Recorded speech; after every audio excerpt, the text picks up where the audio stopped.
یہ جو ہم لیندرا لیتے ہیں نا، لیندرا، شادی میں جاتے ہیں لفافہ جیب میں ڈال کے روٹی کھا کے جو آتے ہیں، تمام فقہا نے لکھا یہ حرام ہے۔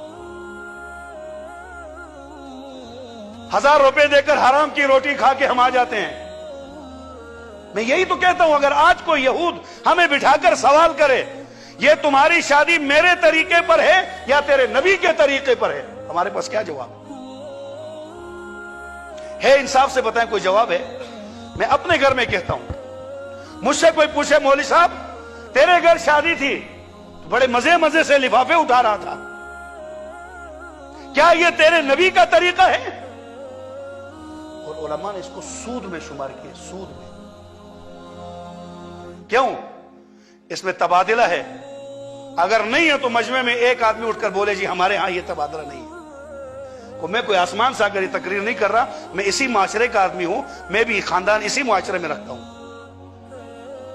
ہم نے الحمدللہ اپنے اس میں خوب جنگ کی اپنے ادھر کہ بھائی ہم نہیں لیں گے اس چیز کو۔ آج میں نے 1000 دیے ہیں، کل والے جب اپنے بیٹے کی شادی پر جس کو بلاؤں، جو مجھے بلائے گا، میں پہلے یہ کہوں گا اس نے بھی 1000 دیا تھا، ابھی تو مہنگائی ہے، مجھے 2000 دینا چاہیے۔ نہیں تو کم از کم یہ تو کہیں گے یار اس نے ہماری شادی پر دیا ہے، ہم بھی اس کو لوٹاتے ہیں کہ نہیں لوٹاتے ہیں؟ مال کے بدلے میں مال، یہی سود ہے۔ اور اس کو آج دیندار طبقہ کر رہا ہے، دیندار طبقہ۔ اس موقع پر نبی کا عشق کہاں چلا جاتا ہے؟ اس موقع پر نبی کا دین کہاں چلا جاتا ہے؟